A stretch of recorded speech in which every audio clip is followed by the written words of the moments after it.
Je maintiens Laine dans le premier match éliminatoire faisait partie, alors que c'était le carnage, là, que tout le monde se faisait frapper.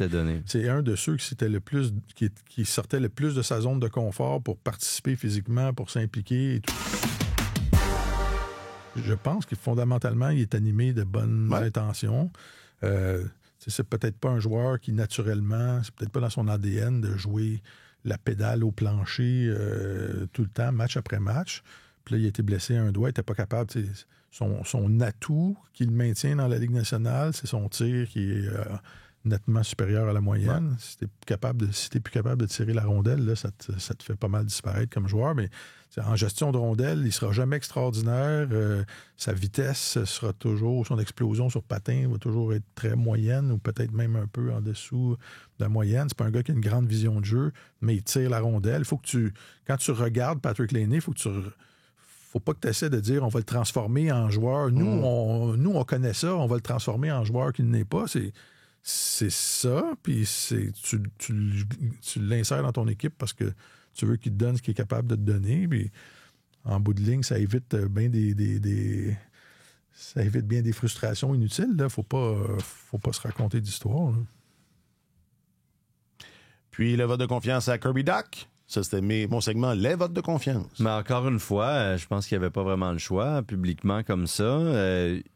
Ce qu'ils diront pas, c'est qu'ils ont peut-être abandonné l'idée d'en faire le centre de deuxième trio de cette équipe-là. Mais Gorton a quand même dit Kirby Dach peut tout à fait avoir sa place dans notre formation. La question, c'est dans quel rôle. C'est premièrement, comment va-t-il revenir de cette deuxième opération au genou en 1 an et demi environ. Est-ce que c'est le même genou? Excuse-moi, je devrais savoir ça par cœur. On devrait savoir ça par cœur. Il me semble que oui. Ouais. Il me semble que oui. Je pourrais vérifier après. Tu vérifieras après qu'on ait fini, là. Chez vous. Oui, c'est ça. Puis j'en parlerai mardi prochain. Dans le prochain balado. Vérifie. Fais comme puis oublie ça, passe à autre chose. Donc, il va falloir voir de quelle manière il s'en remet parce que déjà, ça a été très compliqué en début de saison et on a beaucoup attribué ça au fait qu'il revenait de blessure. Puis ça, c'est vrai jusqu'à un certain point. T'sais, on a été les premiers à dire, je pense, première moitié de saison, là, donnons-lui de la marge de manœuvre. Mais ça s'était pas beaucoup amélioré. Il y a eu une séquence plus productive, je dirais, vers la fin du calendrier là, annuel, là, pendant le temps des fêtes, donc fin décembre, début janvier, tout ça. Mais il n'a jamais démontré qu'il était en mesure d'assumer ce rôle-là, si ce n'est que pendant une vingtaine de matchs à la fin de la saison 2022-2023. Ça va faire 2 ans et demi de ça quand on va amorcer la prochaine saison. C'est loin. Donc, il l'a montré, mais il l'a jamais démontré de façon soutenue.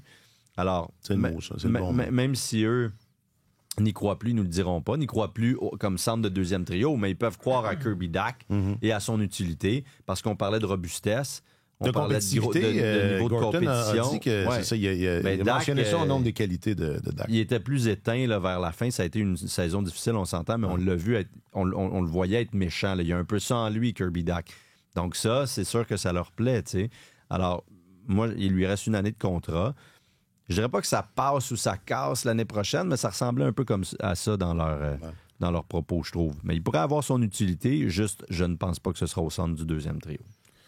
Kirby Dach, au cours des 2 dernières saisons, des 2 saisons précédentes, quand il s'est absenté pour longtemps, tout le monde considérait que c'était une catastrophe pour le Canadien. Parce que ça veut dire qu'il avait montré des belles choses auparavant. Puis quand il était dans ces bonnes périodes, là, il y a 2 ans, 2 ans et demi, au centre, on le regardait jouer puis on disait, OK, wow, peut-être même qu'il va éventuellement être le premier. Défier Suzuki pour le poste de premier centre.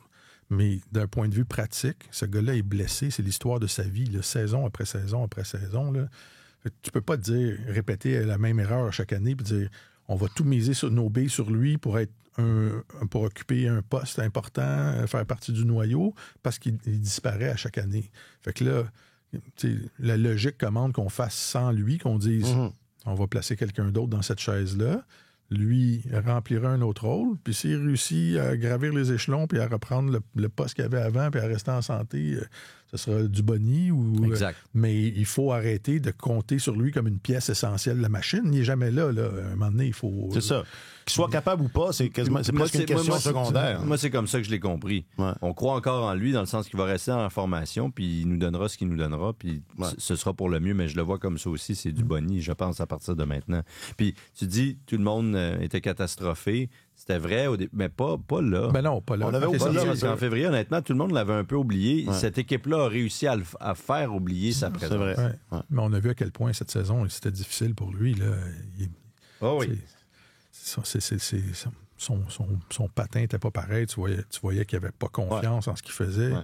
Et c'est difficile de revenir d'une blessure grave. De plusieurs blessures. Là. Oui. Puis il a été opéré au poignet, il a été opéré 2 fois au genou. Il a fait 4 ans, il est vraiment hypothéqué.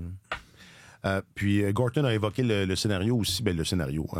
Quand il est question de construire ou reconstruire ce deuxième trio-là, il a dit, c'est pas obligé d'être un centre, là, ça peut aussi être un ailier. Ça, c'est intéressant. Mais peut-être qu'il parlait de Demidov. Oui, c'est possible. Parce que s'il y a un ailier de 100 points potentiel sur cette deuxième ligne... c'est le seul. Ouais. Ça, c'est l'autre, c'est ça. Crosby et Marner, c'est la deuxième histoire. L'équipe, ça. En même temps, on n'avait pas dit qu'il y avait assez de petits joueurs dans cette équipe-là. On a dit ça. Si on l'a pas dit... Nous, on dit qu'il y en a assez. Eux n'ont pas dit ça. Eux pensent qu'il en manque beaucoup. Parce qu'il manque jamais une occasion d'en ajouter. Puis c'est vrai que c'est quand même... c'est pas... Ils font pas exactement ce qu'ils avaient dit par rapport à ça. Hein. Tu te rappelles de Hughes qui avait dit « J'ai pas peur d'un joueur de 5 pieds 9, mais j'ai peur de 5 ou 6. » C'est ça. Je paraphrase, c'était quelque chose comme ça. Ouais. Puis ça, ils n'en ont pas ajouté. Qui ont ajouté récemment? Hudson. Ouais, OK. Ouais. Hudson, Carrier, c'est un défenseur de 174 livres. Ils ont ajouté 2 défenseurs de 160 à 175 livres. On n'en voit pas beaucoup de ça là, dans la Ligue nationale. C'est vrai. Puis Hudson, ils n'ont pas le choix, là, on s'entend, là, mais Carrier, ça n'a pas l'air de lui faire peur, le fait que il y en a beaucoup des petits joueurs. Puis à l'attaque, tu as Caulfield, tu peux pas t'en passer.